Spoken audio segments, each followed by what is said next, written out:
Hey guys, so in today's video, I wanted to address a comment that was left recently on a video that I posted. So this comment was left by Maria Castillo.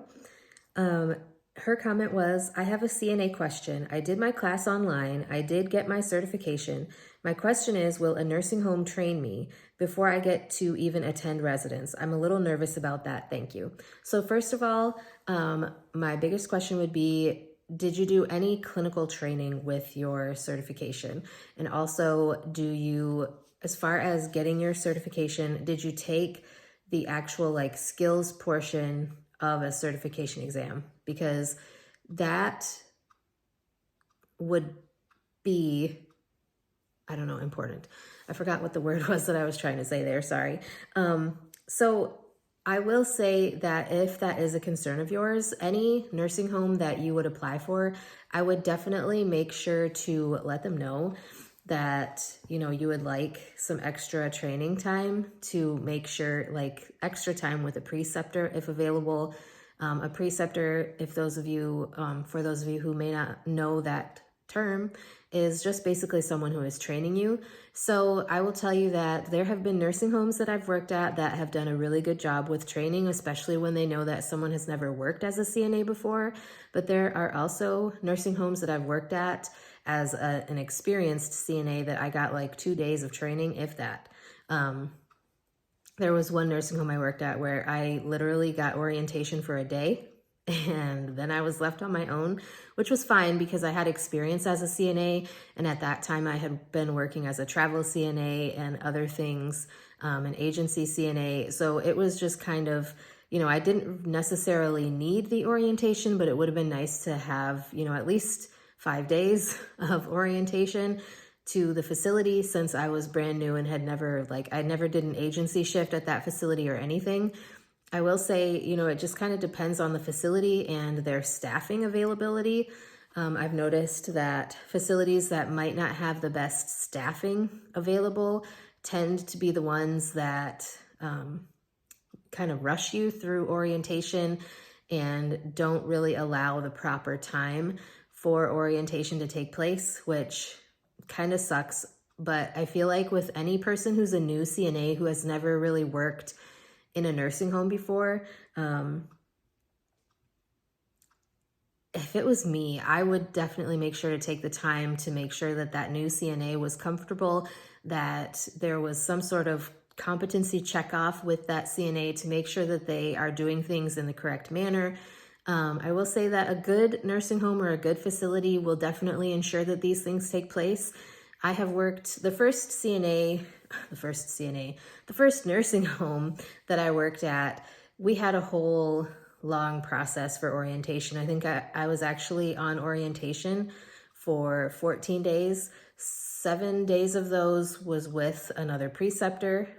7 days of that was me on my own, but with additional support if I needed it, if that makes sense. So basically I could care for patients by myself without someone following me around, making sure that I'm doing things correctly. But if I had any questions or if I needed help with anything, that person was there to help me. Or the nurse would come and help me with things because they knew that I was still on orientation at that point. So I would definitely say, like I said, if that is something that you're concerned about when you're applying for a position, definitely make sure that they're aware that this would be your first position as a CNA and that, you want to make sure that you're doing things correctly and you want to make sure that you're caring for patients safely and in the way that they need to be cared for. And just kind of make sure that they are aware that you want the extra training so that you know that you're doing things right and they know that you're doing things right. Because I think at the end of the day, it's important to make sure that you're comfortable caring for patients and that you know what you're doing, because at the end of the day, the patients are the ones that are affected. If you're not doing something correctly, or if you don't know how to do something and they've never shown you how to do it, or maybe there's something that you miss because they never told you that this is how they need it to be done. Because I will say CNA class is definitely different from real world CNA because there's so many steps to everything in class. And there's supplies that you have in a classroom setting that you may not have in real life. So I've worked also at nursing homes where we aren't given the proper supplies. So I've worked at nursing homes where, we didn't have the right size briefs because for whatever reason they didn't order them, or they were just kind of taking from different areas and bringing them. Like, these were not resident briefs, like provided by the resident. They were provided by the facility, where they were taking them from like this unit and bringing them to this unit, and like this unit is different sizes than this unit, like it's little things like that. Like, you have to learn how to work with what you've got and still provide the safest, highest quality care possible for the residents and or patients, depending on what your facility calls them. I know some facilities are also leaning more towards using the word client instead of patient or resident, which to me seems a little, I don't know, like client and customer seem a little bit more like retail than healthcare, because I feel like it kind of takes like the personal touch out of things. I don't know, I could be completely wrong there, and that's totally off topic, but hopefully. Anyway, hopefully this answers the question that you have. I would be curious to know, like, if you did that skills portion, then obviously you were able to demonstrate the skills that you had to perform for that skills portion of a CNA exam. I don't really know where you live, so I'm not sure what the requirements are of the state, city, or country that you live in, because that might also make a difference. I know, like, here in Michigan, you have to take the class, you have to take a written test, and then if you pass the written test, you have to take the skills test.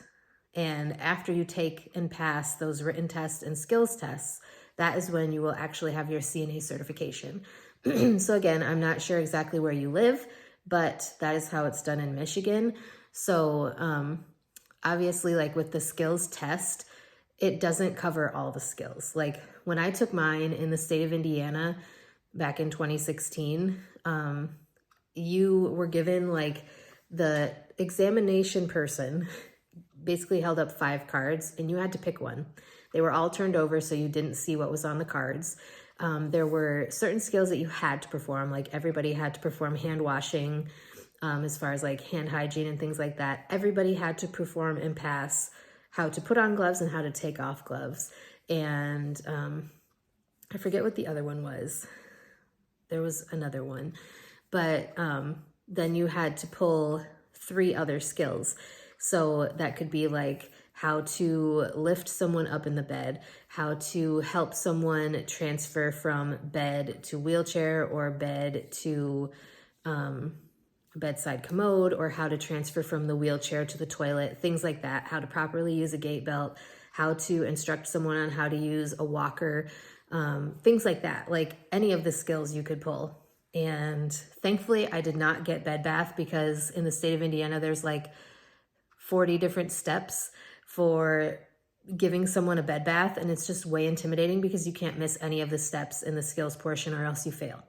So yeah, anyways, that was a little bit of a rant, but hopefully you found this video helpful. I hope that answered your question. If you need additional clarification on anything or any advice on anything, CNA, medical assistant, phlebotomy, sleep tech related, let me know. I'm more than happy to share any information that I have. And with that being said, that's all I have for today. Hope you guys are having a wonderful day, and I will see you guys again next time.